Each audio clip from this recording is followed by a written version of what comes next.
Nice. You got to rip it. Yes, indeed.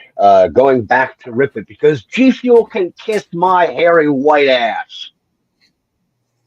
I wouldn't even consume G Fuel, considering the lead content that's in it. Huh? Mm-hmm. Yep, there is in fact lead in G Fuel. The powder stuff. Oh, fuck. Okay. I've drank a lot of that shit over the course of the last 7 months. Yeah, That's not great. I did a. What was it? There was that, and there was like some like micro metals in it, like some fucking weird shit. You could Ah, literally take like a Christ. magnet to it, dude, and like you can see the little particles in the shit. Uh, I mean, I probably already had an ulcer. That couldn't have helped. Shit. Yeah. Here's a fucked up thing, though. I really liked the Mega Man X flavor, or no, just sorry, Mega Man, the blue vanilla slushy that they did. Man, that was good stuff. Anyway, greetings and salutations, ladies and gentlemen, and welcome once again to Culling the Nerd with your host, Brother Cortex, and co-host Byron Howdy, Sidious. He howdy. is the tech guru. I am the retro enthusiast. When it comes to games that are current, up to date, and actually have modern capabilities and technological enhancements, you're going to look to Brother Cortex because he is the veteran aficionado of those games. If you're looking to Yes, talk more about sir. old school retro games, the current movement of handheld retro emulation stations, I am becoming more and more familiar with and versed in retro enthusiasm and the pursuit of older games that I never had a chance at because I grew up kind of a poor kid. And guess what? I'm getting a chance to play those games now, and I am making the most of it, especially since we're being handed absolute slop by the folks at places like Obsidian and BioWare and Ubisoft and all the other modern day AAA title. CD Uh, Project Red. yeah, CD Project Red, who has abandoned and betrayed their player base. What the fuck are you people thinking? Again, kiss the fattest, hairiest, whitest part of my arse. And guess what? It doesn't see a lot of sun, so it's fairly pale. It's whiter than the background of the wall on my Thinking, office. dude. With the whole play on Siri becoming the new protagonist in Witcher. The books never set that up. I'm sorry. The short stories and the novels in the novels, she is clearly being set up because of the ancient elven blood, the specific royal magi bloodline that she possesses, Mm-hmm. that she is descended from. She is capable of traversing worlds, in other words, traversing realities. There are several scenes in her early training, and I think it's the Sword of Destiny, wherein she bends the environment around Geralt in order to dispose of creatures that he is fighting with, to send them off to other worlds. God help whoever receives those creatures. They're kind of fucksville, but she did it instinctively. Now, this is not something that could be done by someone whose body has been literally poisoned by the chemical battery of things that are put into a young Witcher in training's body that mutates their physiological makeup. If it purges the ancient elven blood, then she's not going to have access to those abilities or powers anymore.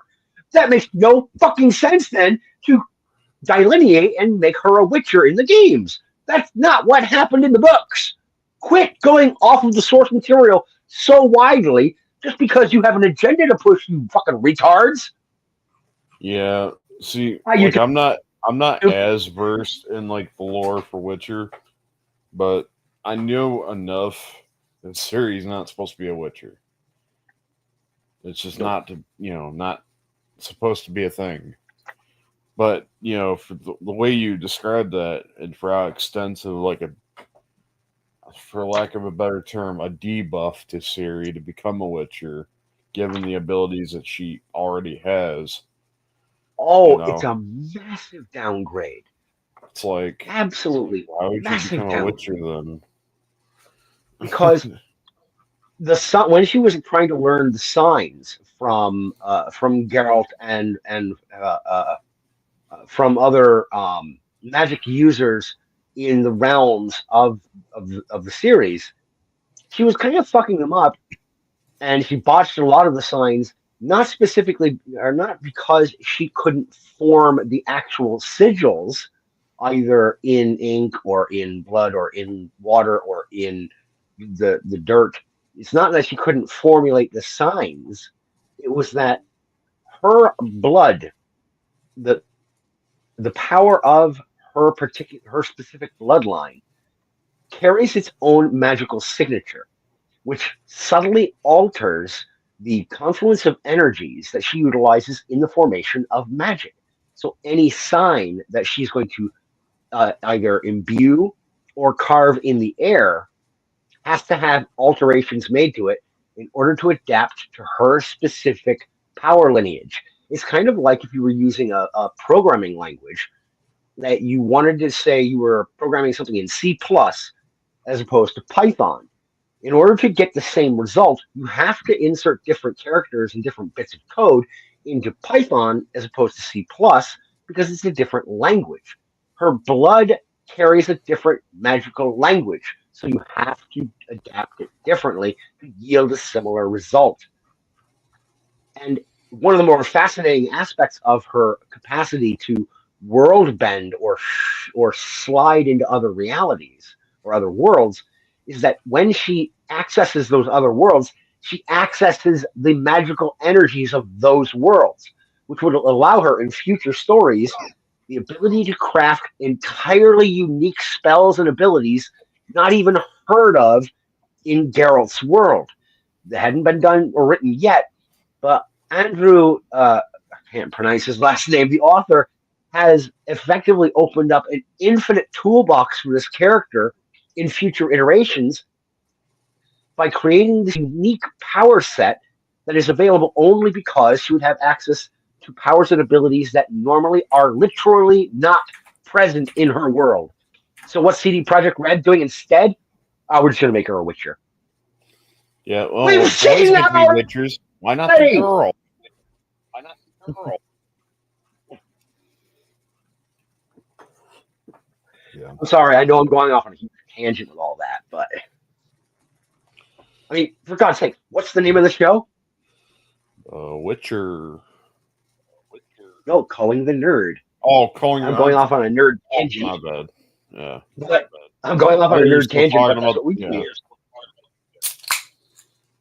Oh, yeah, no, sorry. Wait, is this true? Sweet Baby Inc. shut down another one of their games? Yeah, the Awakened 9, the website is down. It's causing a error 408 message when you try to go to the website.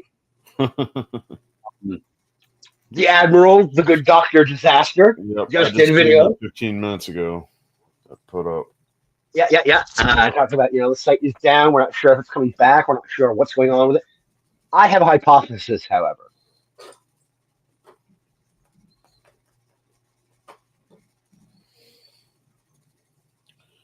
Well, that, and I also heard that Ubisoft might be going bankrupt next year. Yes, because they were on the precipice of making a deal to sell the vast majority of their IP to Tencent, and the company, the Chinese Communist Party controlled Tencent, pulled out of the deal. Man, that's bad. Even China doesn't want. Yesterday afternoon, the board of acquisitions at Tencent said, "We do not want damaged properties." That was his translated explanation for why they backed out of the deal. Damaged properties. That is fucking bad, dude. When a commie says your shit is damaged, how bad is it? I'm sorry. A dyed-in-the-wool Is this the Red Fist in Revolution, the Eternal Revolution of Mao says, your shit sucks? Oh, that's bad. We're talking That's people who so believe in the bad. production of pig iron. God's sake. That is so bad. Woo! Ric Flair! Woo! These Literally, people burn man. themselves alive. It's wow. Boom. Excuse And me. like, you gotta wonder too, or at least part of me wonders if there's some small part, maybe some member of Tencent's board who has looked back in their family history and thought, well, for years and years and years, we were accused of denigrating and insulting the Japanese and their history and their culture. Do we really want to purchase a company whose one of their intellectual properties in the form of Assassin's Creed Shadows is currently insulting Japanese culture and history? Mm-hmm. Do we want to fuck up again? Not that the Japanese are innocent of this either. Look at Krillin in Dragon Ball Z. He was supposed to be a Chinaman, and the way that the Japanese animators conveyed that was by making him super short, never growing above a certain height, putting the weird fucking dots on his bald head. That is literally why Don't they forget drew the him that beady way. eyes. Yeah, they drew him that way specifically as an insult to Chinese persons. That's so This bad. was admitted to by Akira Toriyama when he was still alive. Like, dude was an artistic genius, and part of his genius was he threw his balls on the table and said, "Yeah, that's what I did. What of it?" Yeah, Bulma is a brilliant engineer. She's also a hypersexual bimbo. What of it?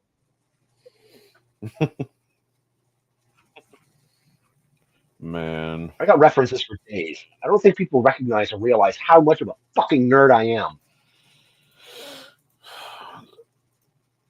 Yeah, I'm still blown away by that.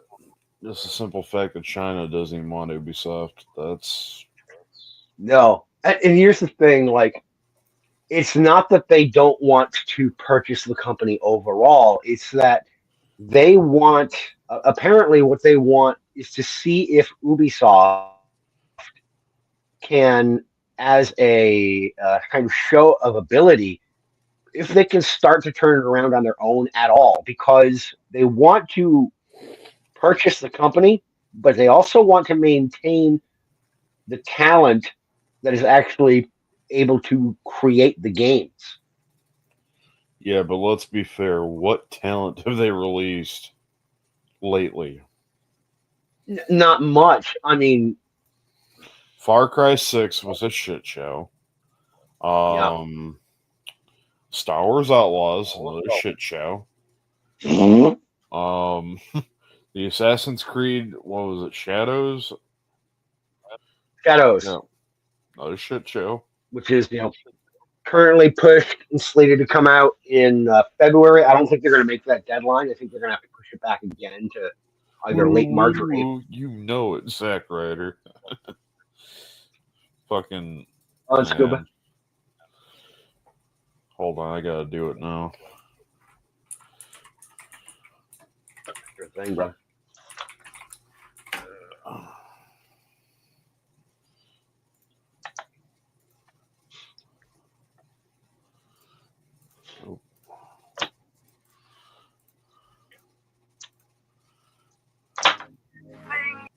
Woo, woo, woo.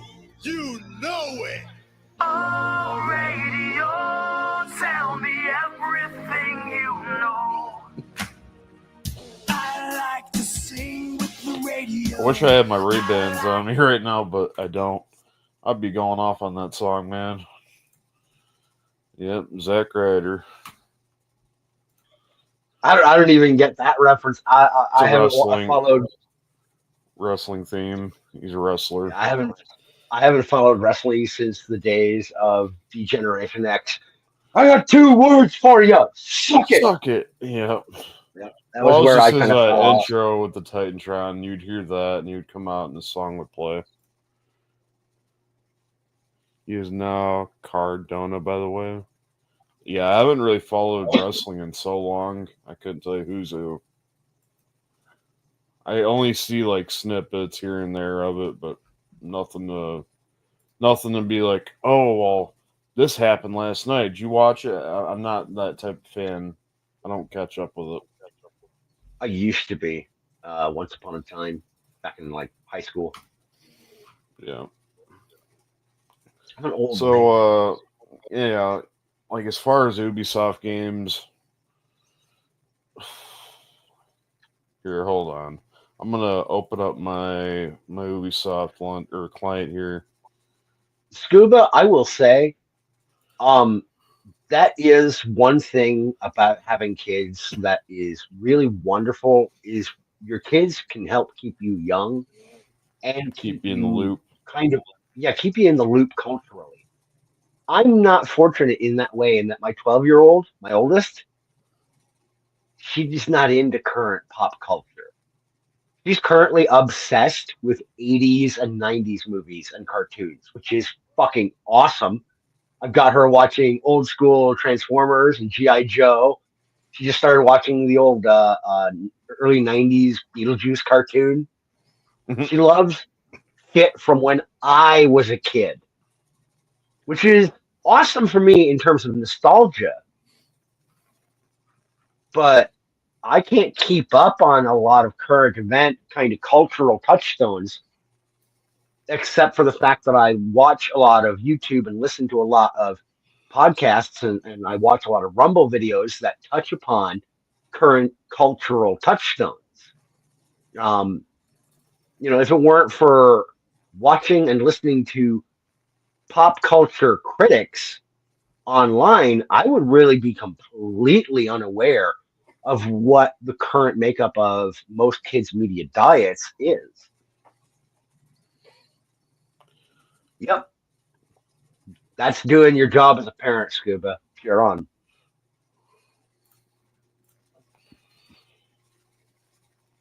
Yep, absolutely. Give me a second. I'm just about to pull up my Ubisoft here. Not a problem, brother.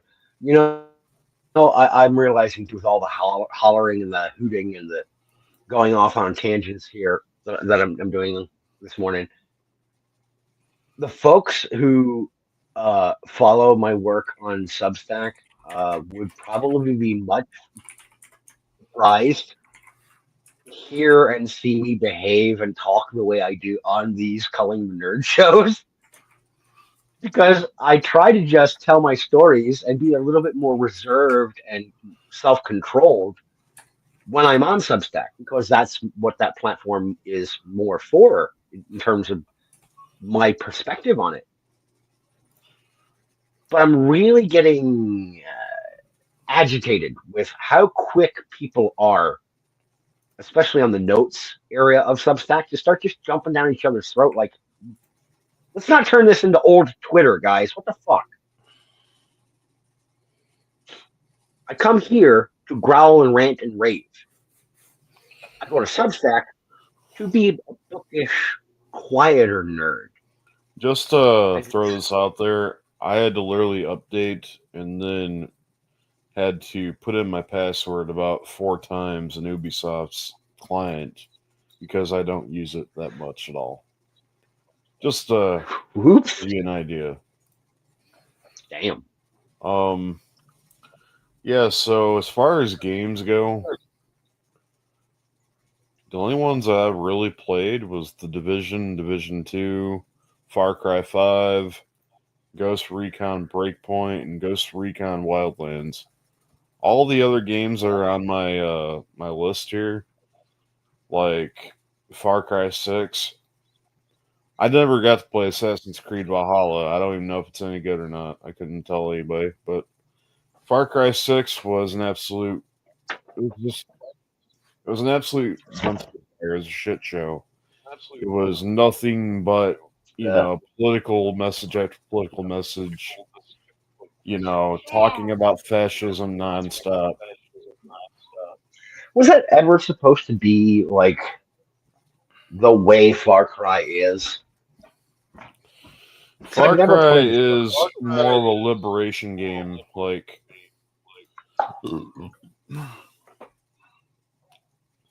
you have your antagonist bad guy who sets an example, and then you're like, oh, fuck that guy, I want to go kill him.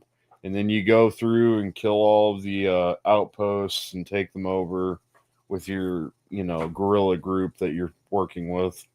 And then you wind up fighting the bad guy at the end. That's Far Cry in a nutshell.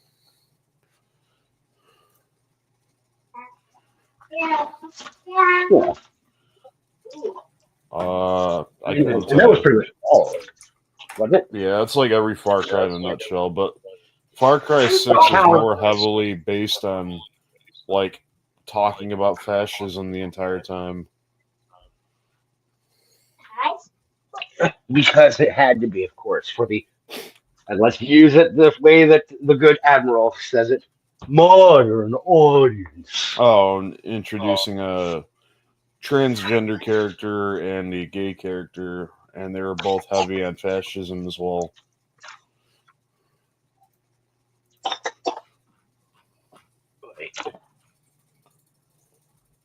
Oh, but yeah, it's just, I don't know, man. Was not my cup of tea, I'll tell you that much. You know what surprises me too is as I'm going back through a lot of older games, a lot of the retro games that I've been really spamming out on a lot and checking out the last couple of weeks. I've been weirdly surprised to find how many titles, like for the Game Boy Advance and Super Nintendo, were actually made by Ubisoft.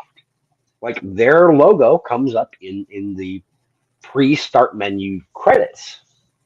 And I find myself thinking, wait a minute, Ubisoft made this game? How's that possible? This game is fun. It's got no pandering. You're welcome, buddy. It's got no nonsense. There is a game for the Super Nintendo, cute little game. It's an adventure platformer. It's called Plock. Hello, Keegan. And going on, Keegan. The basic premise of Plock is you play as this little red and yellow dude made out of a knit cap. Mission failed. Mittens, We'll get him next time. A sweater, and old sweatpants. That is Plock. He is made of various bits of cloth. And some villain in the little archipelago of cloth people and inanimate object people living in this archipelago stole his flag. And he's on a quest to go get his flag back. That's it. It's a very childish, cartoony premise. But the game is fun. There's sections of it that are fucking hard as hell. It's fun. And it's silly. I gotta play this for Keegan since he had been discovered. Hold on. Strictly for Keegan here. We'll get him next time. Mission failed. We'll get him next time. I thought you were gonna play the Metal Gear Solid noticed alert. Woo! Hold on.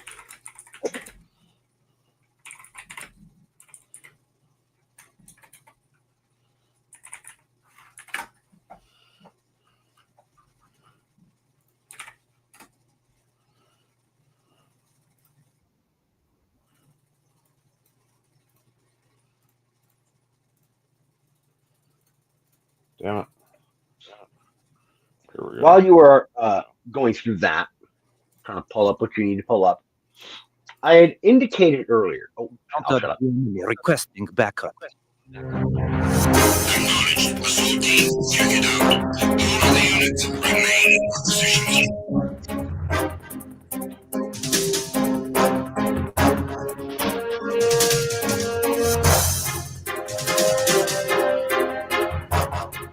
Just encountered the intruder.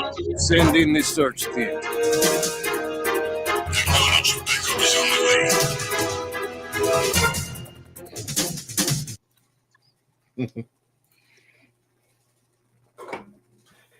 I think that was probably the best one was Metal Gear Solid 2.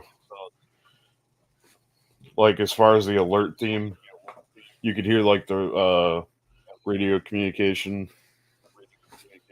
The chatter. Yep.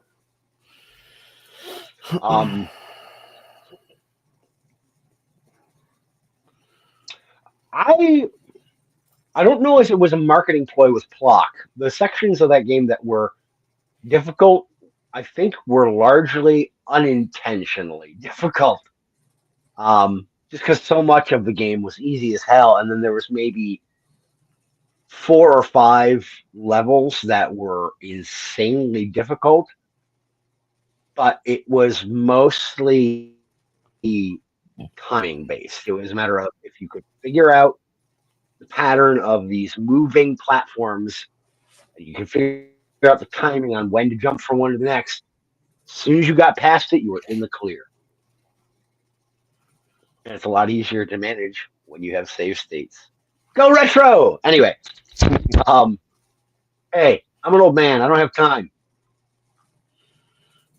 I was indicating earlier that I had a small hypothesis regarding Sweet Baby Inc.'s That was a website long pause. disappearing. So I was indicating the hypothesis of a small, and then you went on. I'm like, wait a minute. Yeah, I don't know how else to put it. It's a small theory, and I say small theory because or hypothesis because I don't know how much it will hold up under excessive scrutiny. Because even when I look at it deeper, it's like, well, I'm using a lot of conjecture there, but I'm using conjecture based on observation. There's all of these different outfits that are deleting hundreds of tweets. The Sweet Baby Inc.'s website is down. About a week and a half, 2 weeks ago, they had put up a bad gateway 404 error on their client list. The Anderson Group, who they were working with, suddenly their website went down and has disappeared and reappeared, but reformatted with a different executive officer webpage describing the people who are in charge of their organization. You've got Black Girl Gamers who are suddenly wiping out hundreds of tweets on the daily. They're also altering their website and changing their forum format. And it leads one to question, like, why are all these different consultancy groups and these marketing groups and these DEI consultancy groups, why are they all suddenly changing their behavior, altering their personal websites? Why are members within those groups shutting all of their stuff to private, or they're going on their LinkedIn and altering their work history, they're removing connections, they're changing job titles? There is an uprising and people are more and more aware of them, but why so suddenly? What was the impetus? What was the catalyst for this rapid influx of activity? I think part of it may have to do with everyone's favorite urinalist dipshit, Alyssa Mercante, trying to file suit against Smash JT. Yep. Why is that? Why could that potentially be a catalyst? Let's consider how much nose guarding Mercante has done for Sweet Baby Stink. Let's consider how much defense she has played for groups like the Anderson Group and Black Girl Gamers. Let's consider how much communication she probably had while she was both an editor-in-chief at Kotaku or senior editor at Kotaku, and since then, how much contact she has had and how much communication she's had with those outfits in order to coordinate hit piece journalist essays and pieces going out to various outlets like Kotaku and IGN and all the other usual associated suspects. All of the Twitter communications and back and forth that she's had with these people. If Smash JT pushes the ticket and says, go ahead and bring on your lawsuit, let's get to discovery, where not only do you get to examine me, I get to examine you and your connections and your communications. And if any of these people gets a lawsuit filed against them for either wrongful termination in the case of Obsidian or unfair hiring practices in the case of Black Girl Gamers and Obsidian, as soon as they are served with a lawsuit, there is a standard mechanism in most civil suits, particularly regarding wrongful termination or violation of civil rights and equal opportunity employment status. Most of the time, the court will require that you stop any and all editing or elimination of communications or records, including corporate or online databases and website archives. The moment they're served, they can't go and change the record. Could that be why they're doing it all in a rush right now? Do they see lawsuits coming down the road and think, we got to do it now before we get served? Absolutely, they do. So I'm not crazy. I mean, I am. But they're definitely safeguarding themselves in case of a lawsuit, in case of some kind of improper and unjust hiring practice that they'll, they're basically just trying to cover their tracks. That's what it is. Right. And let's not forget, too, that we have recently seen some major hits come down against people, journalistic outlets, quote unquote, journalists, regarding defamation per se. There is a difference between defamation and defamation per se. The line that you have to cross to be found guilty in a civil court of straight up defamation is a pretty high bar, thanks to Times v. Sullivan, because of that established precedent in court case. Times v. Sullivan makes it extremely difficult to prove defamation. But defamation per se, the bar of proof required is way lower, but it can still end up costing you a ton of money.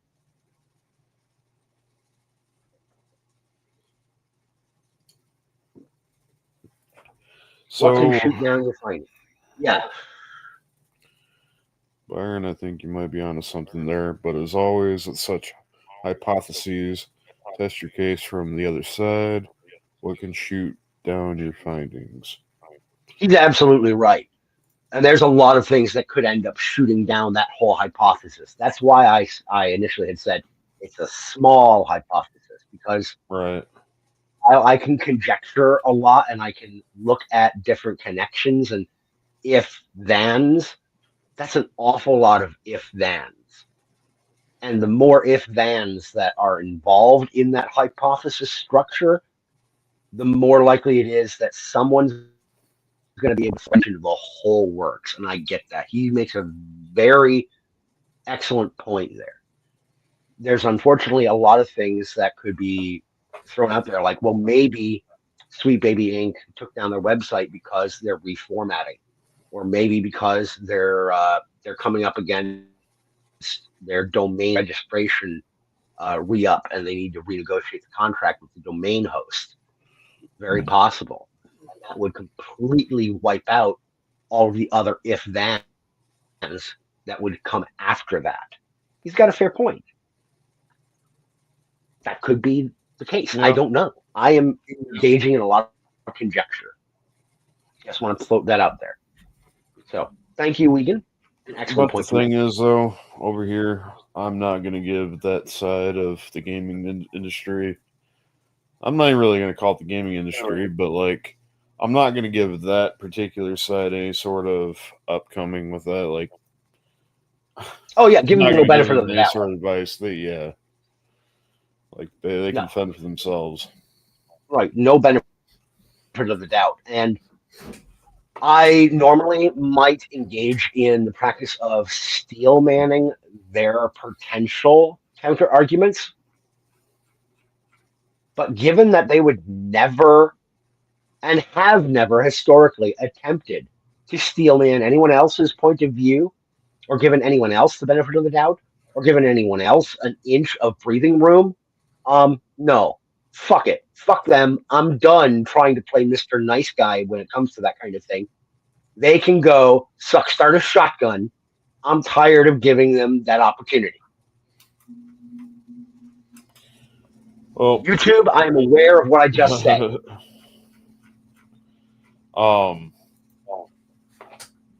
Aside from that, it was pretty powerful. Stalker 2 just recently got a big update. 110 gigabyte update to be exact. Whoa, Yeah. that's pretty big. They started working on the A-Life system I was telling you about before, which would implement better NPC behavior, give like NPCs like new patrol routes and spawn areas, and just a lot of different behavioral patterns to make the game feel more alive. Good, so it'll be a little bit more immersive again. Yeah, the world like around you will be more alive in a sense, and like the confines of like a parameter. I believe what they did was they just kind of stretched it out a little bit more. Like, so like when things spawn, they're not directly in front of you, but they're in places that like could potentially be spawned in, like down the road, essentially. Like, how do I put this? Playing the game before the big update, things like sniper rifles were pretty much useless because every enemy that you encountered wasn't in the confines of like far range to use a sniper rifle, which kind of made them essentially useless. It renders the weapon pointless. Yeah.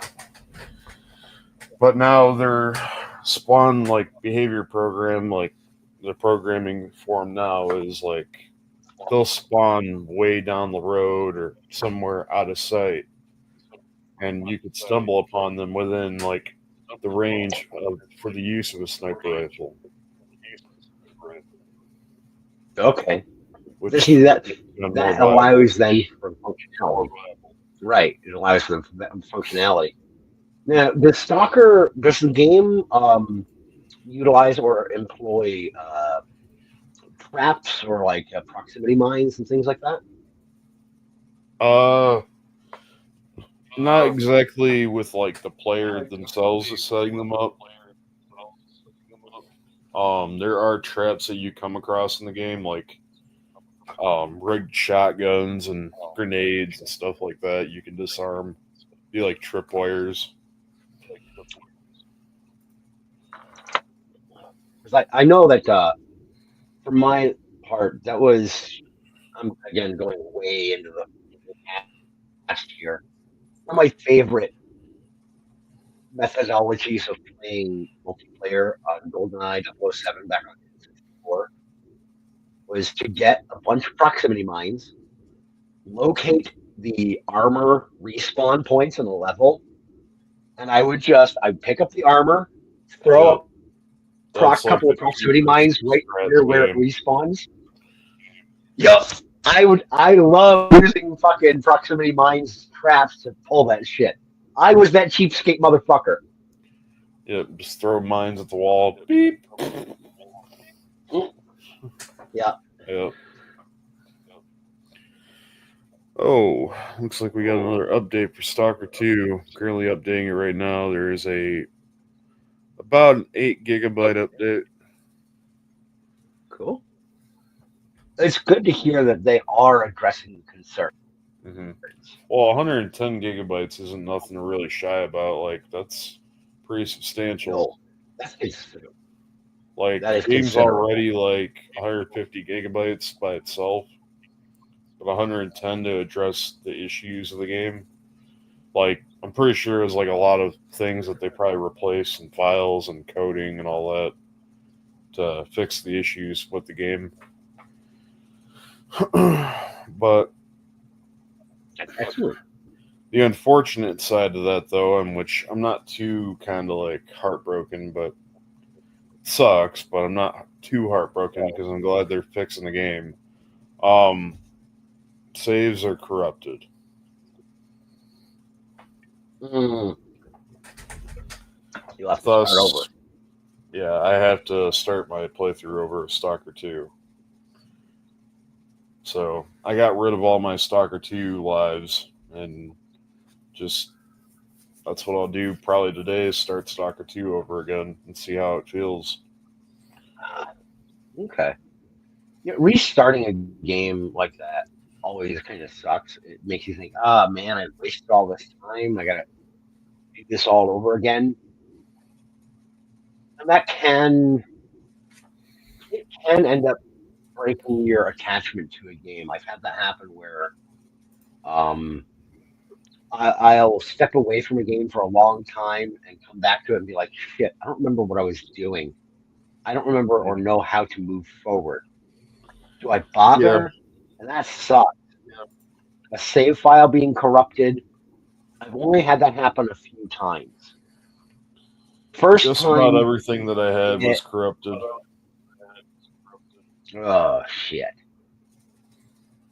So yeah, it blows. It The does. first time but it at happened the to same me, time, I'm kind of glad because the game's being fixed. It's being put in a better, a better spot than what it was. yeah. So I'm not too mad about it.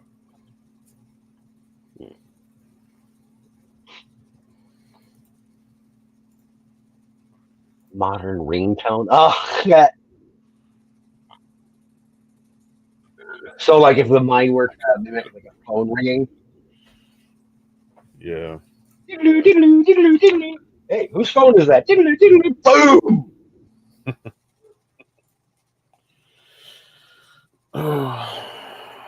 Trying to think here. There was something else I was going to bring up. Oh, Helldivers 2. They just released a collaboration with Killzone. Really? Yep. Dude, They that's kind of cool. brought in Hellgast cosmetics. And Now- they give you 2 weapons from Killzone as well. Are they the cosmetics? Are they for the player to play as a Hellgast? Yes. Okay, I was wondering if they were It's actually doing pretty cool. like, I got to play with them if they were yesterday. if they were going to bring in like, hey, now you can fight the Hellgast in the game too. Well, they already did bring a new enemy. It's called the Illuminate, which is like this new alien race that is like abducting people and making them into like zombies, basically. Husks. That's essentially what they are. Is they look like husks. You know which like ones I'm talking about, right? Like, Mass Effect. Yeah. Yeah, they're like the weird aliens or the zombies from Mass Effect, right? Yeah. Yep.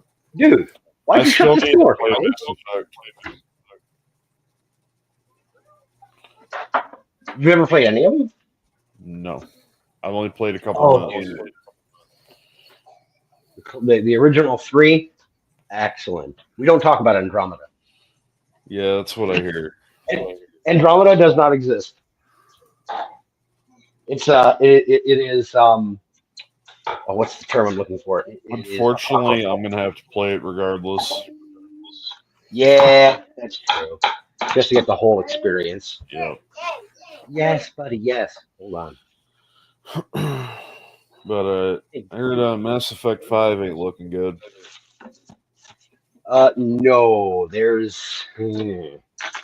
Yeah, the use of pronouns is going to be in the new Mass Effect. And the character models apparently. From what I've been reading, they're not. They're not even making new character models.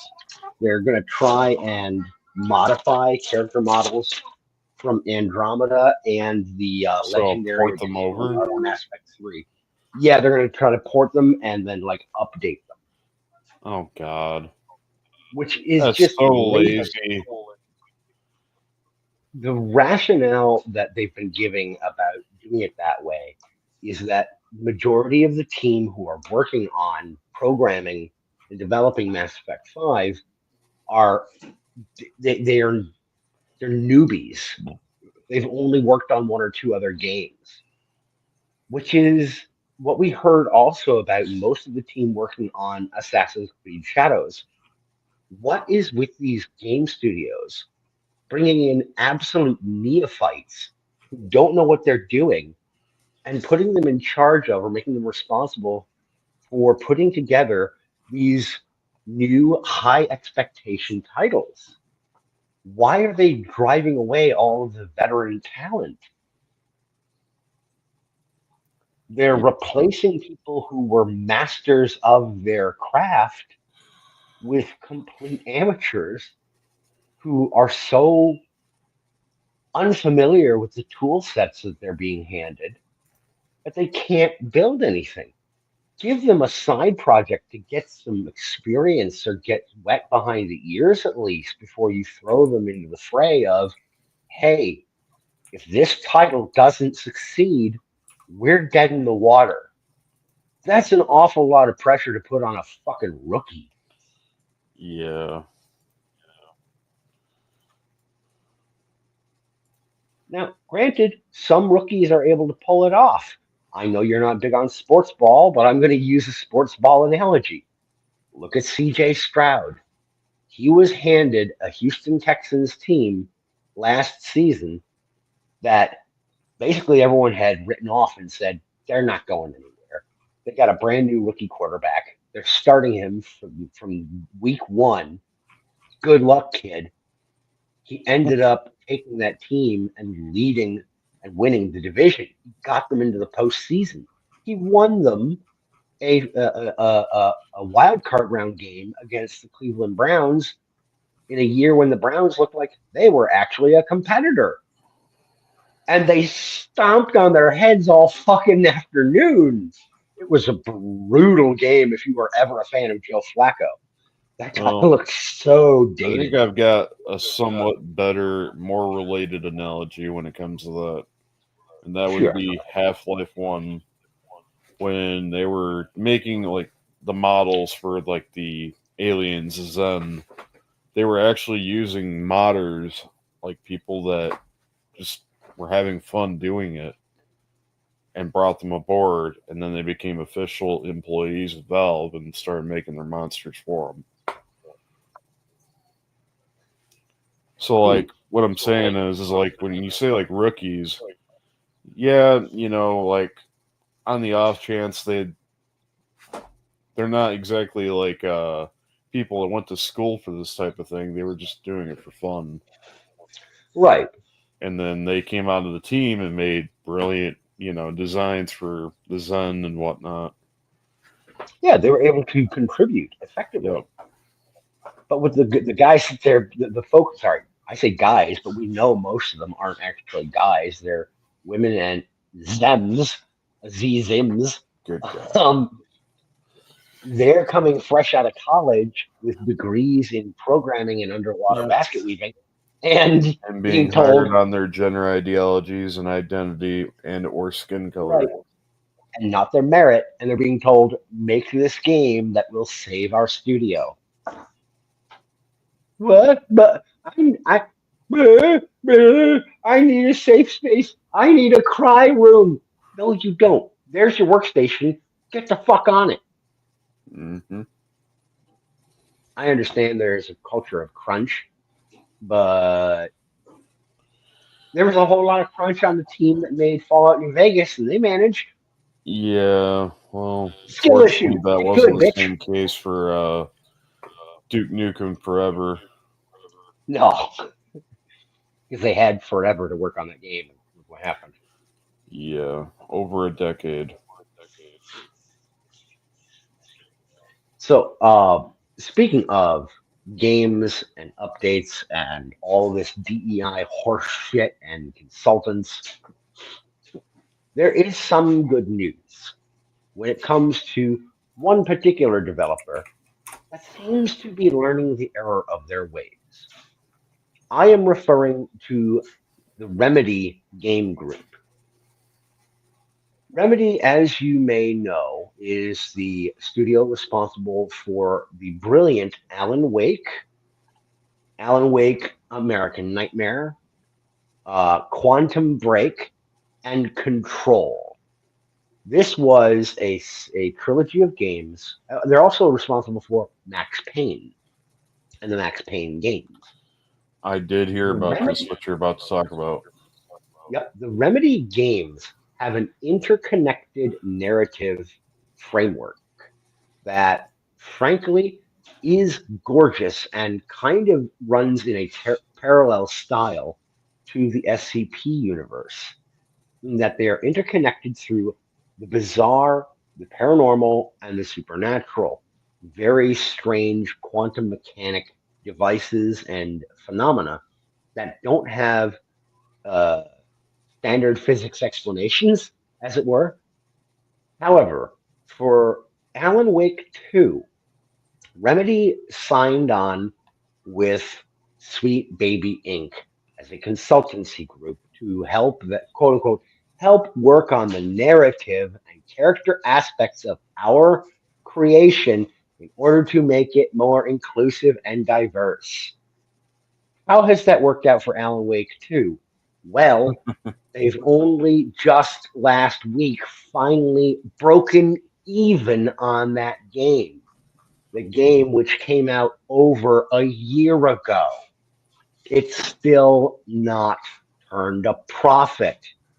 This was a sequel to a much beloved game, a game that ended up having a novel adaptation, which was pretty good. I read it. I performed a review on that novel. It was really well written, and it was written by somebody who did not write the original treatment for the game. It was written by a guy who was early in his career as a ghostwriter for other authors in science fiction and fantasy, who only had two or three books of his own under his belt when he finally decided to try and reach out to Remedy and write the novel adaptation of the game. He did a brilliant job, and he actually managed to keep and insert elements and scenes in the book that related to Quantum Break and Control. It was really well done. It was superbly written, and the interior monologue portions from Alan's perspective were in keeping with the character as established in the game. But Alan Wake 2, while it continues the story of Alan, the entire narrative of the story focuses on this new character who is investigating the disappearance and the strange events occurring in the town where the first Alan Wake takes place. The original game script called for an inspector, an FBI investigator, who was a kind of a classic standard trope of a character, a kind of half burned out, cynical, jaded FBI inspector who was just your average, gonna say it, white guy. As soon as Sweet Baby Inc. got their claws into this thing, they demanded that the main character be changed to a young, middle aged, black lesbian woman. Put a chick in it, make her lame. Make her like, put a chick in it, make her lame, make her gay. Well, guess what? That's what they did. Good This God. by itself, I don't care about too much if it can be justified. But they didn't justify it. And then when within the first 10 minutes, when the player character meets the local sheriff, she's with her partner, another detective, who's a slightly older Caucasian male that kind of shifted that archetype character from the main character to a support character. And when these two FBI investigators walk up to the sheriff and meet him, he begins by addressing the older white dude. Now, they make a play on this and kind of make a big stink out of it right there in those first few minutes with the player character saying, "Excuse me, I'm actually the one who's in charge of this investigation. You should be addressing me, sir." Good God. First of all, if you're gonna girl boss that hard, launch your fucking title into the sun. I'm tired of it. I don't care Yep. anymore. The trope has been overplayed to fucking death. So many times. That's for one. For two, why would you write the scene this way? I don't care how much of a hayseed hillbilly hick you want to portray this sheriff as. The player character's character, the black woman, approached him first with her partner behind her and a few steps to her right in drogue. When law enforcement officers from a different organization are meeting with their counterparts, the leader of the group is usually in front. That is standard operating procedure. That is social understanding. This is a social trigger and a social cue. Are you telling me the sheriff is supposed to be so retarded that he didn't recognize, hey, this woman who's approaching me like a good 5-6 feet in front of the other guy? She's probably approaching me first because she's in charge.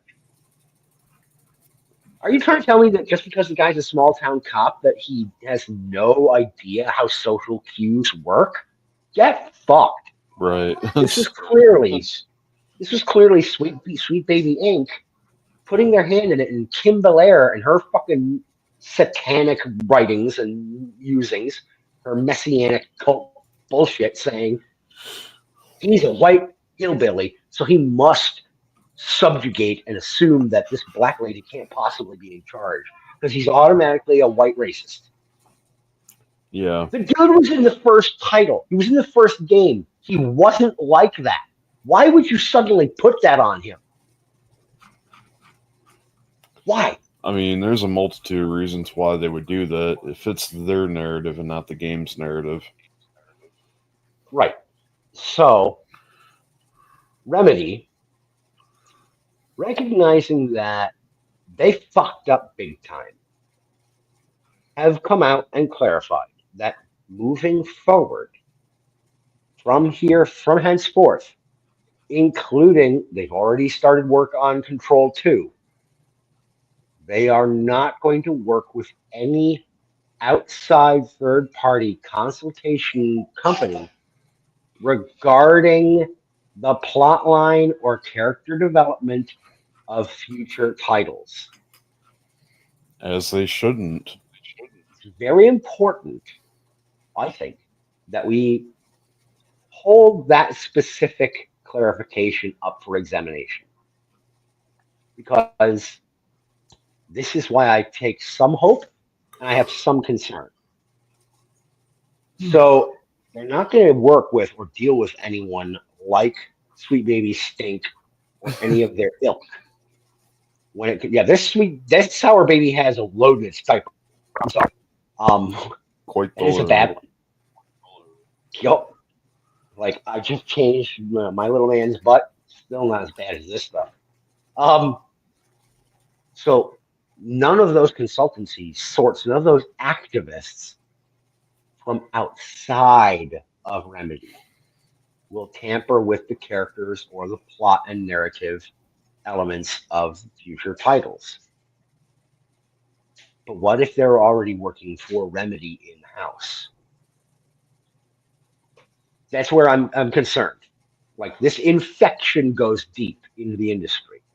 So I want to say kudos to Remedy Games and congratulate them on taking this much necessary first step.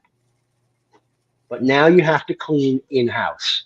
You have to be cautious of these kind of slacktivists being present in your in-house programming group, because they could very well be within your own ranks already. And if they are mucking about with the characters or with the narrative and the world building that has gone into the Remedy shared universe, you need to excise them from your interior teams immediately, because they're going to drip their poison into it. They do every time. They can't help themselves. It's like a compulsion. They are a cult. Yep. If it involves fun in any type of way or matter, they are going to destroy it by any means necessary just to make their message, more out there. It's not about making games nowadays. It's about pushing an agenda or message and telling you why you're an istophobe, racist, or whatever. I'm so glad I got to pick up on that phrase. Istophobic phobophobe. Yep. That is the goal of the modern audience. As Dr. Disaster would say. Gotta love that dude. It's so sad that, like, us gamers can't go together and, like, come together and just be like, we just want good stories and play video games. And that's not even to say, like, just video games, but the entertainment industry altogether. Whether it become a video games or even TV shows or movies or even books, for that matter. Ooh. Books, yes, books too. Let's not forget my favorite pastime. I've got. Sorry, I'll get to it in a minute. Not only that, like, even like tabletop games, like Warhammer. We've talked about the modernization of Warhammer with things like the Adeptus Custodes taking on women in their ranks, when that was never a thing. We know that wasn't. I've learned from you and from reading, like, the first couple of short story collections. Like, women don't really show up in most of these chapters. And Well, when they do, Adeptus Custodes are not a chapter, though. They're not Space Marines. I meant chapters within this book. Oh, sorry. Okay. I didn't mean like military chapters. The terminology of the Space Marines, they're chapters. They were divided in chapters after the legions from the Horse Heresy.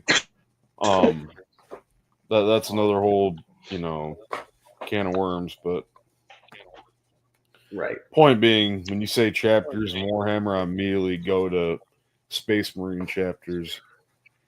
That's my bad. Sorry, brother.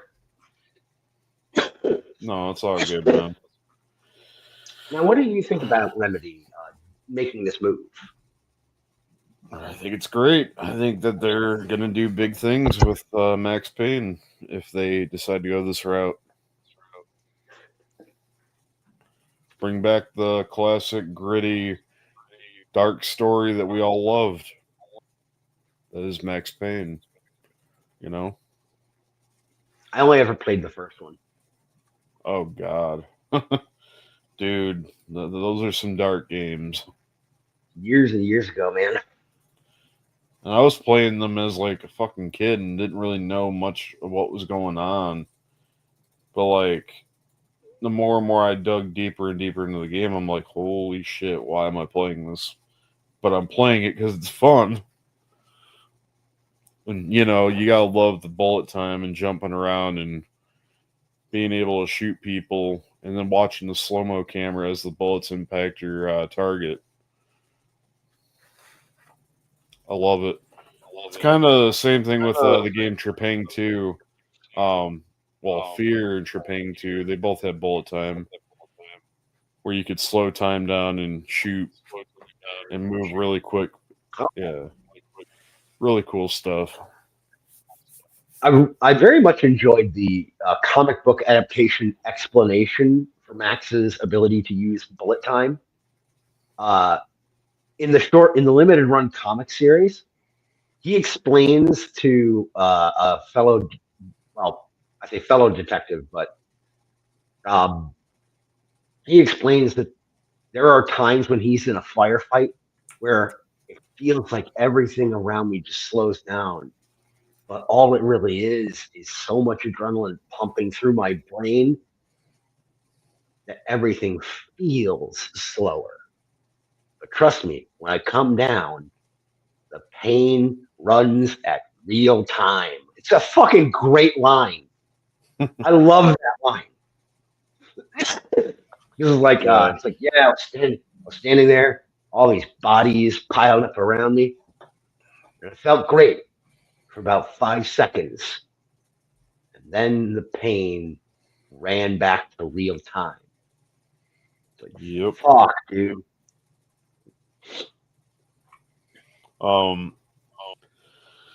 So Tarkov, apparently they're going to be going through another wipe here pretty soon.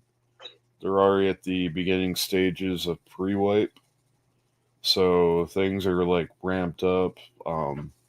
Everybody gets unlocked traders to buy all the gear that they want. I'm sure at some point they're gonna ramp up all the prices like to just like 1 ruble, so everything's like pretty much for free. You know, that's what they do by the end of every wipe before they wipe the accounts and start over. Is they'll like basically make it chaotic as can be for the last couple of days. They'll screw with the economy and everything. Do what you want. Yeah. Okay. Like Tarkov has its own economy.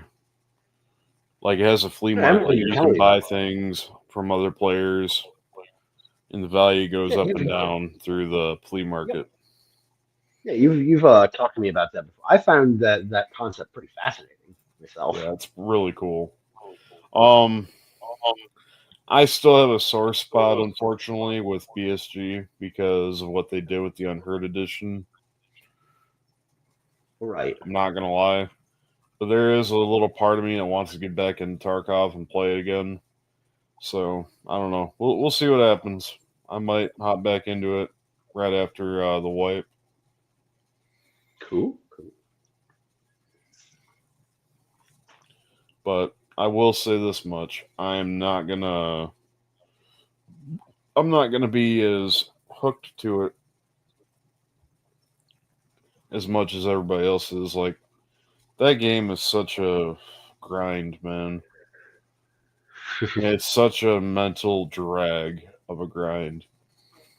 Like, when I tell you, like, it's the type of deal, like the type of grind where to get really good loot and really good stuff, you have to go on a bunch of loot runs and hope and pray your character doesn't get killed by another player or cheater or some bugged out AI.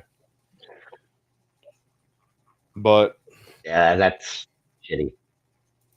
You're relying on luck. Pretty much, it's like gambling almost.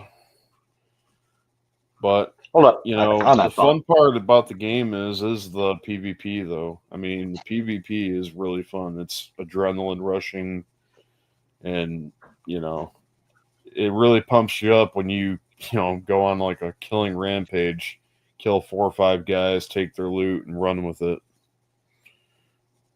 Because everything that you bring into the raid, like your armor, your gear, your weapon, you can lose all that. If you die, somebody can take your stuff and walk away with it. Just like, yoink, this is mine now. Yep. So, like, I could sit there and be making a gun for like an hour trying to balance it out to make sure it's got the perfect MOA and the right ergo, the way the gun handles, because, like, all that's very important when making a gun in Tarkov. you got to balance your gun out in a way where it's not too heavy to move around with because you have too many attachments and pieces put to the gun, or like, it's like not too much of a heavy gun to like aim down the sights with, because like that also matters. Like if your gun's too heavy, it'll be a slower aim down sight speed as opposed to a lighter build or a heavier build. If that and makes you have sense. to do all that. Oh yeah, you got to do all really that balance your gun out. yourself. And that, I imagine, is part of what makes it infuriating to watch someone else walk away with all of your hard work. Like your investment into the gun. I mean, you could save loadouts. Like, let's say I customize a gun the way I want it. I can then save a loadout, and if I die with that gun, I can go back, buy that gun, and then go in the weapon editor and select the loadout for that particular gun the way I had it set up previously, and have it furnished so with everything. So it's kind of like you can save the blueprint of what you did before. Yep. That's good. That's helpful. At least then you save yourself that time. Oh yeah, dude. When it comes to the gambling mechanic or the luck mechanic, the only example I've been playing recently that I can kind of, it's not the same thing, but I can kind of correlate it to would be this game. This is Castlevania Aria of Sorrow for the Game Boy Advance. The souls that you get from monsters by killing them throughout the game, most of the enemies have a 10% chance of giving you their soul when you defeat them. Most of these. There's a handful of creatures throughout the game, however, that only have between a 2 to 5% chance of dropping their soul when you defeat them in game. So there are some of these that are essential if you want to get the best possible true ending for the game. So you got to go back and forth into the rooms that they're in. And mind you, these enemies are rare. They're not littered throughout the map.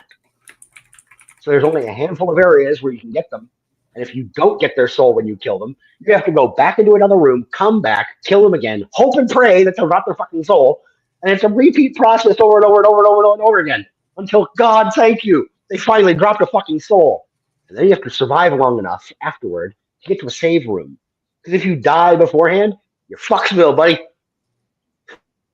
It's irritating. But it does keep me in the gameplay loop. I will admit that. Yeah. It's not nearly the same. It's not nearly the same. Because with the customizing your gun in Tarkov, you have to get the components. You have to have the gun in the first place to edit it. You got to make the money for it too. Because that shit's not cheap. Right. There's a whole lot of resource management there. Yeah. Not only that though, like it also kind of comes into play with like buying good ammo, because like that can also determine a fight too. What's up, buddy? Okay.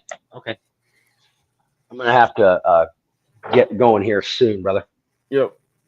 Well, I'm still gonna say what I'm saying. Sorry. So like ammo in the game is also a big determining factor in the fight, as well as like your understanding of the gunplay in the game. Like there's some very key points with Tarkov in playing it. Resource management, buying good ammo, making sure you have good ammo in your magazine. Good ammo, good gun build, and strategy. A lot of these things come into play. Like the gunplay itself is not like your typical shooter, like an arcadey shooter like Call of Duty. It actually takes real, like,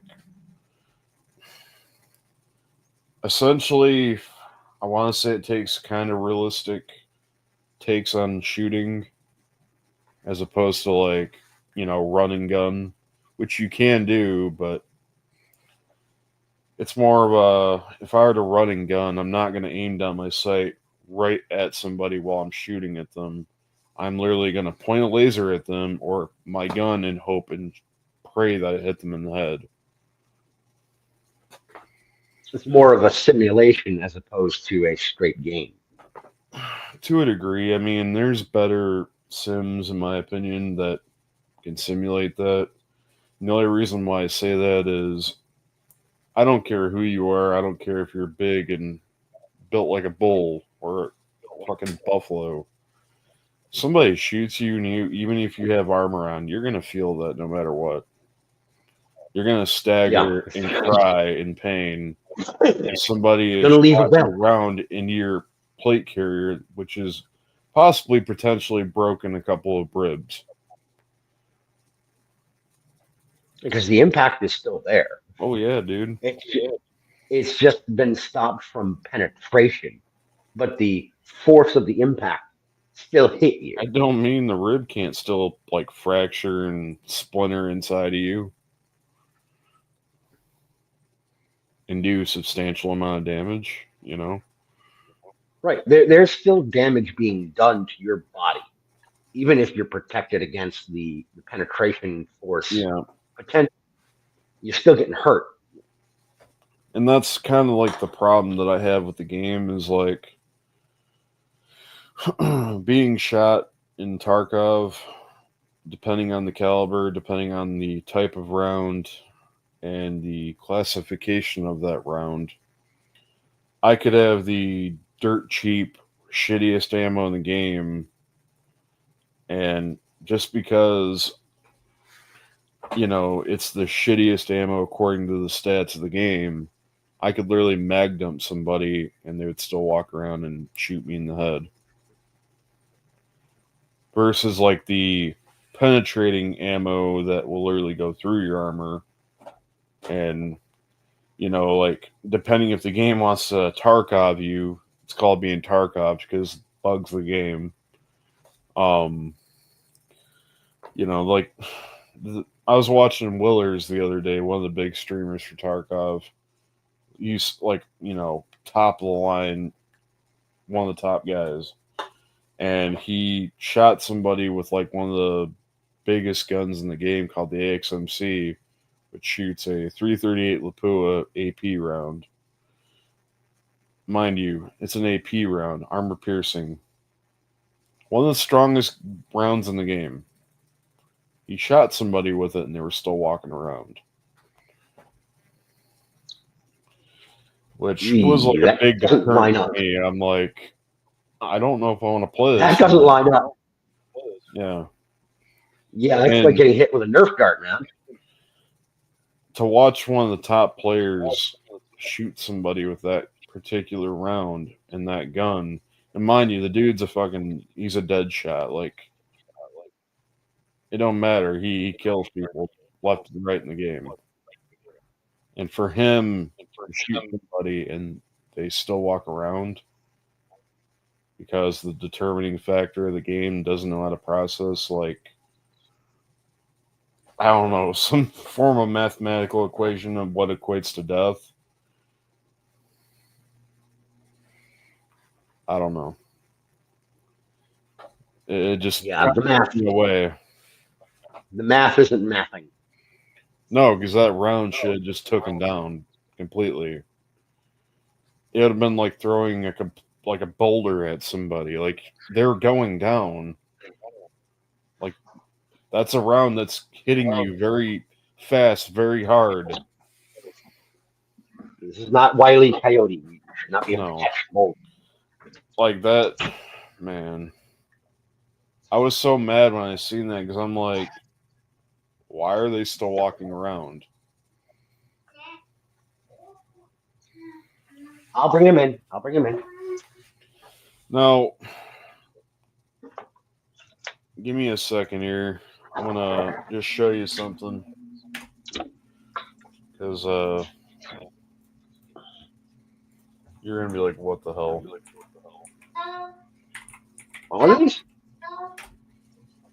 What?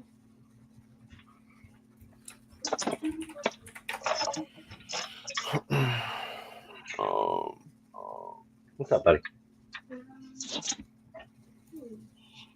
I can eat. Oh, sure. Yeah. Hold on. Just to give you like a little bit of clarification on what type of player we're dealing with here, like the guy is super, super good and known for it. He's one of my favorite Tarkov streamers. But to just gauge what we're talking about here is probably the best way to show you what I mean by his caliber of skill and why he should have killed that guy with that gun.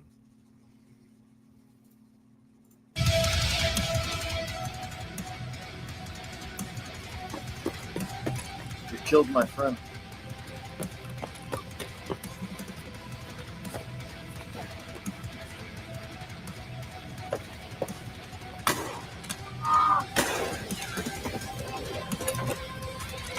It's my turn, motherfucker.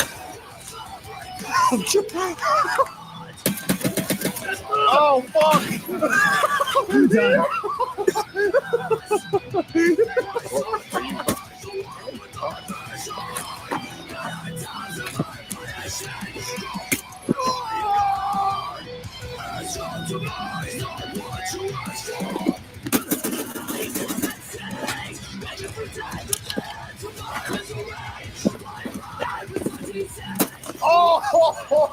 Oh!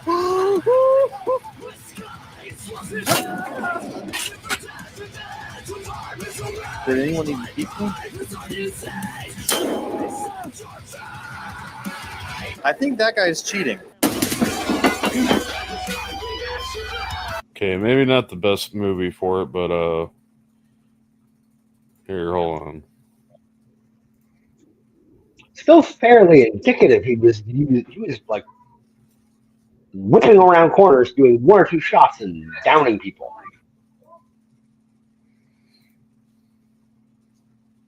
The guy is insane, to say the least.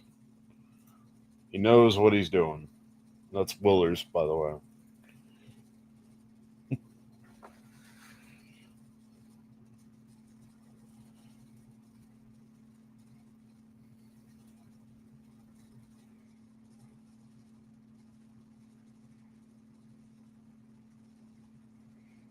Like I said, he used the best round and shot somebody the other day with the best gun, and they were still walking.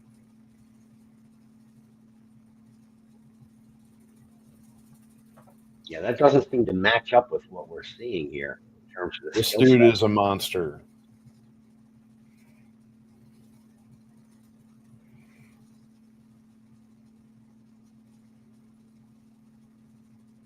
He killed that guy. I didn't even see him take a shot. Hold on.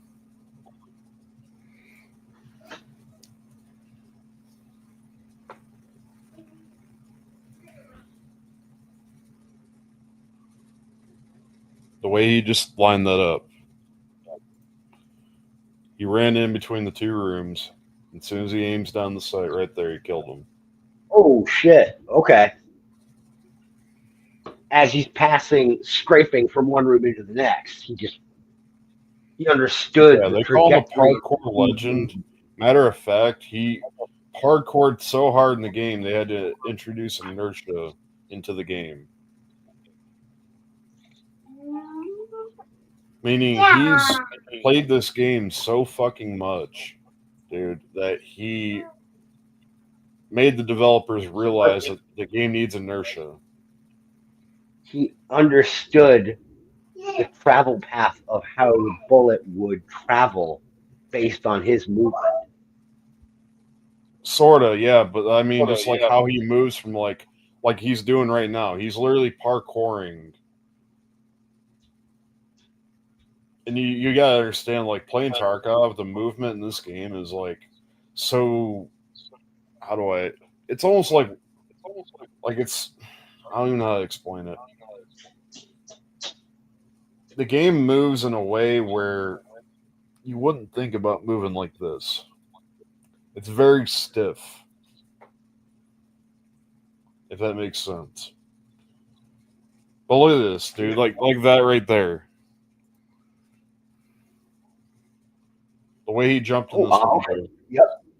Barely. He had just enough room to jump onto that projection from the wall, and then move from there to that upper parapet. That is a deep understanding of the environments and what he can maneuver off of. Yeah, dude. I mean, he's insane.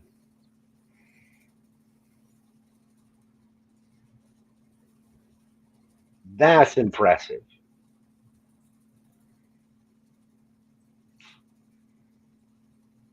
That's wizardry. Mm-hmm. Well, that's what I'm getting at, though. The guy knows the game, like, in and out. And for him to, like, not kill somebody with the best gun in the game is like, wait a minute. Yeah, that is indicative of something is off. Mm-hmm. It ain't him. It's the fucking game. And that is what you meant when you said he got Tarkov. Yeah. It's like the little bugs in the game that pretty much fuck you over entirely. That happened to me when I was playing on the map Lighthouse. It was another instance of being Tarkoved. So, like, I was going through a map and I was killing, like, all the rogues, which are, like, hardcore AI in the game that'll literally shoot you without even blinking. And, so doing so, like, I was clearing the AI out and I had picked up one of their guns and I reloaded the gun. No, I take that back. I didn't reload the gun. I actually checked one of the magazines to see if it had good ammo in it, right? Well, it Tarkoved on me. So by doing so, when I did that, by picking the gun off of this AI, I then couldn't shoot for the rest of the raid. I couldn't even reload the gun. It just bricked it on you? The gun itself bricked on me. Like, any gun in particular bricked on me. I could not shoot. Meaning I was completely vulnerable. If somebody shot at me, I couldn't shoot back. Yeah, that kind of makes I the game lost unplayable. functionality of the gun. Making me a full open target. And those are the type of bugs that would be considered Tarkoved. Yeah, that's not going to lead you to want to even bother with the game at that point. Like, AI, they'll literally... Okay. So a good example would be... there's a map called Labs, which is like a big PvP map. And it's got these AI in the map that spawn. They're called raiders, and they're really, really... I don't want to say strong, but they're very twitchy when they shoot, meaning they could literally look at you and pop you in the head and kill you. But they're entire bullet magnets. Like, you have to pop them in the head to kill them, or they'll just shrug it off and shoot you in the head. They're sponges. It's stupid how they're built.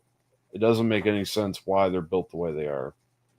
You could literally walk around or like run across like a hallway, and if one of them happened to see you, you're dead. Guaranteed you're dead. No matter what. You don't fight them in the open because it's pretty much a rule of thumb you're going to die. And they'll be using the worst ammo too compared to you. Like, they'll be using really shit ammo, and you're using top tier ammo.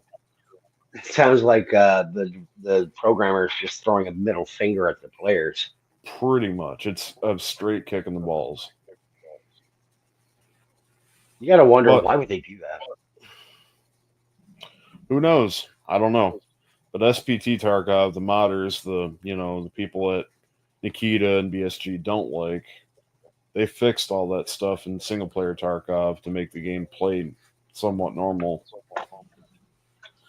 But what I'm getting at, why I brought this map up, Labs and the Raiders, there was a clip that I had seen where a guy was literally in this like secluded room. It was like in a cafeteria, and he had looked through a doorway, and this Raider wasn't even looking at him. You could literally see the back of the head of the Raider. You could hear them yell, and then boom, he was dead. They shot him while they were backwards. They were not even facing him, which is the definition of being Tarkoved. Okay. So that is another. What the fuck? So like what? As soon as he saw the back of their head, their hit box or their target box, well, the Raider suddenly itself teleported. was not even facing them. That's what I mean. Like the Raiders, through the little peephole of the door, and you heard them yell in Russian, and he was dead. It's like the fucking maybe the scream was the weapon. I don't know. That's just horseshit. Yeah, I mean it's things like that that make you not want to play the game. But I mean, aside from it, like when it's not being stupid and functioning properly, the game's fun. I've had a pretty good time playing it when it wants to work.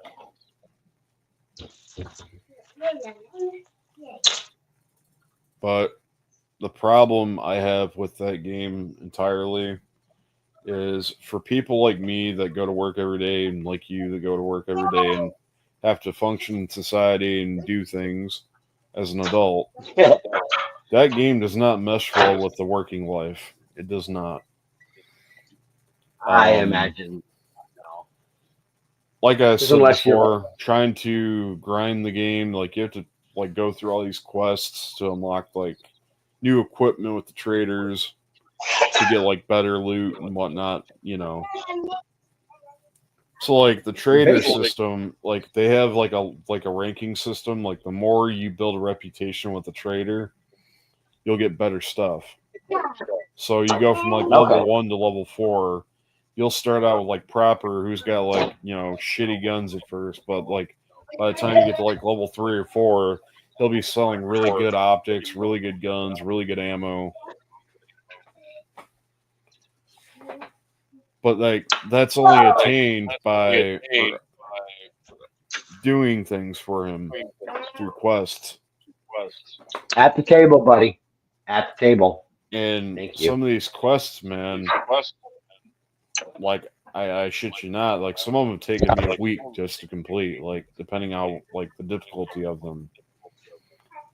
It would be find this item, and I could go probably 20, 30 raids throughout the week and not find that particular item he wants me to find. Or I pick it up and I get shot and, I lose the item. It's gone. But I cannot buy these items because they have to have a found in raid status in order to then submit them and give them to the trader that'd give me the quest to get the item. So you have to commit just a fuck ton of time. A ton of time, dude. And that's not even counting the hideout that you get that helps you out throughout the game. There's these crafting stations within your hideout. I can make good ammo and all that good stuff, right? Well, here's the thing though. These hideout crafting stations and or hideout facilities, their upgrade times could last a couple of days. And that's providing the time that I grind to, muster all the items needed to upgrade those facilities within my hideout.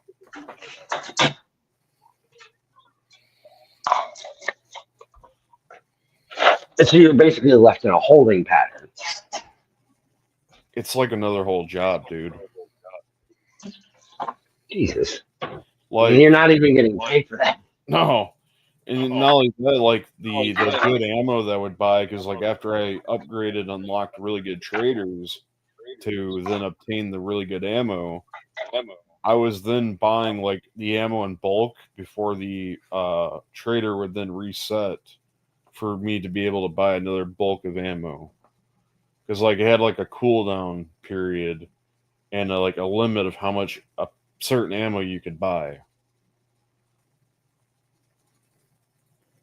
Which then would lead me to buying the same ammo on the flea market. But the problem is, like, some of that ammo is not on the flea market. But, like, some ammo is on the flea market, some of it's not. Some of the really good ammo that's on the trader side is only obtainable through that, and that's the meta of the game. Is that some of it requires the trader? Yeah, like I said, it's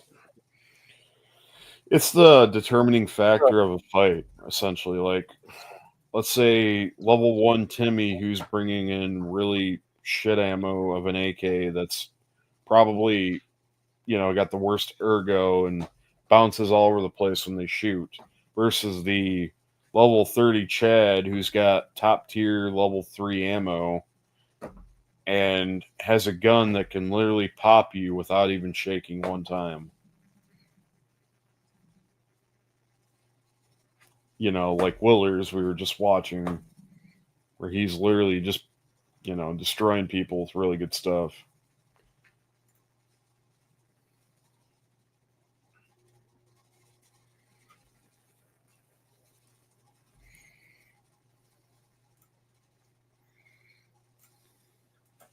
Yeah. I'm sorry, It but can be for me, fun, but they need to figure out a way to balance this for people that have a fucking job. there's a balance of play versus availability is kind of off, like completely off from what I'm gathering. The game essentially is built for streamers. I feel like, the people that actually dedicate all their time to playing the game for their job. Okay, so it's optimized for, hey, do you want a new job? Play this game. Not all of us have that available to us, man. Yeah, I mean, not all of us can be like this guy, Landmark, and fucking go on entire killing sprees throughout maps. Cat, I'm going.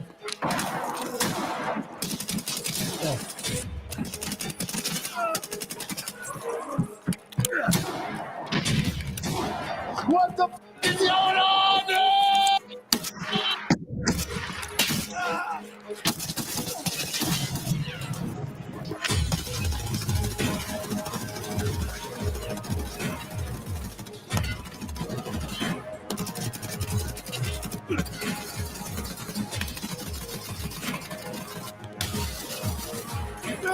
Jam!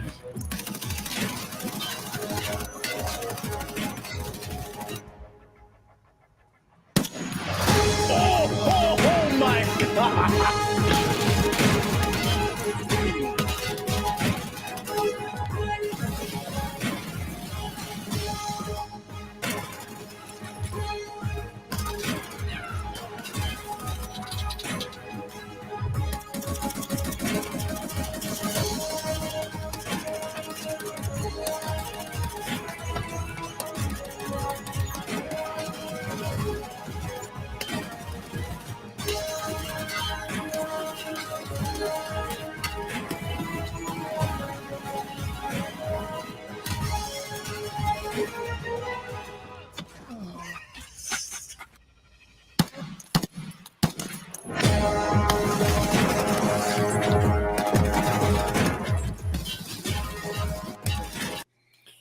Yeah. I'm sorry. That guy obviously approaches playing that game as his profession. It's his job. Yep. Yeah. He's been playing Arena Breakout lately, but I mean, he still plays Tarkov. But like I've noticed with like Tarkov though, there's like on Twitch, there's been a decline of players or people watching the game. Like that Maybe too game many used to people be up to play like Tarkov. 15 to 20,000 people watching that category. Now it's down to like 8 to 6,000. Oh, that's a fairly significant drop off. Yeah. Well, before I get going for the day, brother, there was, if I may divert into a different category, but still in the realm of all things nerdish. You know me, I have a tendency to aim and direct myself into books and all things bookish. Mm-hmm. Have you ever heard of the New Ink Awards? I have not. Okay. The New Ink Awards, despite its name, they're New Ink, it's not necessarily just for new or amateur authors who've only got a couple of titles to their name. By New Ink Awards, they are referring to recent work. So you can be a longtime veteran as a storyteller, as an author. Their whole paradigm for the last 7 years that they've been hosting this program is to give awards to authors' new works or more recent works. They're willing to give a nod to people for like career, like high marks or landmarks within their careers. There's a couple of awards that they give out for like I can't help like it. When you said landmark, I just immediately thought of landmark as we were just watching it. Sorry, could be why I said it. I meant milestone. Milestone achievements for different authors' careers. So, like, it would be considered a new milestone that they've hit, even though they've been working in the field for a long time. Well, they just released or just announced their list of award categories, and there's a couple of curious category titles and award classifications that they have introduced this year that have got people sniffing around going, what the hell is going on here? Something is not right. And they've been called to question, they've been called to the mat by a handful of people going, you're obviously leaning in an ideological direction, and we're not okay with this. Here is the listing for the newest round of awards from the New Ink Awards. Best of BIPOC-themed fantasy. So the story itself or the author must be Black, Indigenous, person of color themed. The fantasy of the story must touch upon real world ideological or socio-political themes and ideas couched within that community, or the author must themselves be BIPOC. Okay. Best of Pacific Islander fantasy, wherein the author must have or be identify as being Pacific Islander in heritage. Best of African diaspora fantasy.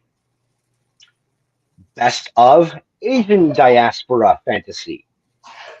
Best of Arab diaspora fantasy. So anything These are the besides categories. white.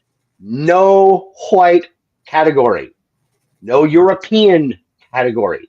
No English, no Irish, no Scottish, no German, no Italian, no nothing.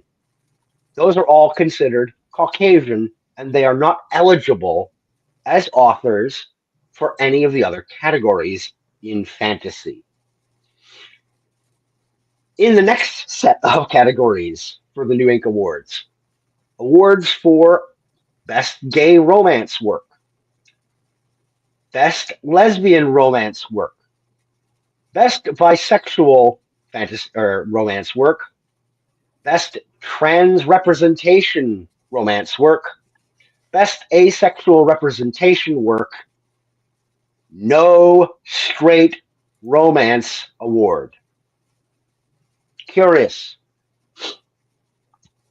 The next one that they listed in the new awards, award for most realistic science fiction dynamic speculative technology. Now, this is an award that they have given out for several years in the sci-fi category. It's for typically for hard sci-fi stories that they couch a primary concept of the story in realistic, like real world scientific theorems or ideas. So, like if you've got somebody who's telling a story about space flight, that the mechanics of the story have to specify several design or engineering concepts and ideas that are couched or based within actual astrophysics and rocket science, which is pretty fascinating if you ask me. However, they have changed the requirements for the award for this year. The new requirement is that the basis of the scientific aspect or element must come from a, quote, non-Caucasian inventor or engineer, or if they are white, they must be a woman or non-binary person. Wow. I went onto their Twitter and I said, hey, got a question for you about this new batch of award categories. Just wanted to put it out there that there seems to be a curious oversight here. A very curious explanation is required for why certain people are being excised or gatekept away from having their own award. It doesn't seem very inclusive to me to include everybody unless you're a straight white guy. Doesn't seem very inclusive if you ask me. Mm-mm. Not at all. I was blocked and Yeah. not surprised. I was literally about to say there is no surprise there. Nope. I was blocked. I'm not surprised. And it was probably an hour and a half after I received that block that I also then received an email notification informing me that a title that I had actually had nominated by another person, because you are allowed to nominate other people and their works, that my title had been removed from nomination for an award for speculative science fiction for Righteous Tyrant, which was an older science fiction superhero novel that I had published years ago, but which just finally sold more than 500 copies, which is one of the requirements for some of the award categories. You have to have reached a certain sales number before they'll accept it as a nominee. Well, I finally hit that mark a couple of months ago for that book, which made it eligible to be nominated for what was it, the adapted media material category, because it's a superhero story not told in a comic book style but told in a prose style, which would have made it eligible. Somebody actually put one of my books into the category as a nominee. Well, they removed it. So it's like, okay, so you're gonna double slap me in the face with a middle finger. Fuck you too. That's insane, dude. Irritating all around. But anywho, I don't have any other news on that front. Nope. To everybody's watching, we are going to be taking a break this upcoming week. As Yep. the obvious, it's going to be Christmas week. Yep. We will return with the Infinite IKEA the following Wednesday after the fact. So I Yes, look forward indeed. to that. So prepare yourselves for particle board furniture that you'll assemble at home. Also prepare yourself for an infinite amount of meatballs in this infinite space, and also prepare yourself for an infinite amount of not getting any kind of customer service help, because these customer service representatives, it's not just that they don't want to help you, they want to hurt you. They want to kill you and remove you from the premises. Yes, their idea of security ushering you out of the doors, no. They are going to usher you someplace else. Yeah, I was going to say, it makes me wonder where they would get rid of you. The inside how of would the space. how would they dispose of you in an infinite space? Well, while these faceless things may be faceless when they are observed by human beings, that doesn't mean they don't need to eat. Yeah, true. Their head could flip open like a Pez dispenser and be lined with piranha teeth for all we know. Yeah, like the whole leech face, pretty much. Yeah. Ew. But anyway, yes. Ladies and gentlemen, I'd like to thank you for tuning in and for listening to us blather on nerdish things. But that is what we do here, because we are Culling Indeed. the Nerd. Calling the herd of nerds. But on that note, everybody, we appreciate everybody coming through. Keegan, Scuba. I'm surprised we didn't see Lucy, but I'm sure we'll see him another time. Quite possibly, yes. But Don't forget, he's in Scotland, so time zone differentiation. but anyhow, on that note, we're gonna hop off of here. I'm probably gonna go play Stalker 2 here in a little bit. So tune in for that. And yeah, I ain't got much else to say other than that. All right. And Scuba, yes, indeed. Later, Tater. Later, Tater. We're out of here. I just think of Barry from Archer when she said that. Later, Tater. All right, guys, take it easy. We'll see you all later. And Merry Christmas if we don't see it before then. A Merry Christmas to you all. Yep. All right. For real, though, we're out of here. Much love, guys.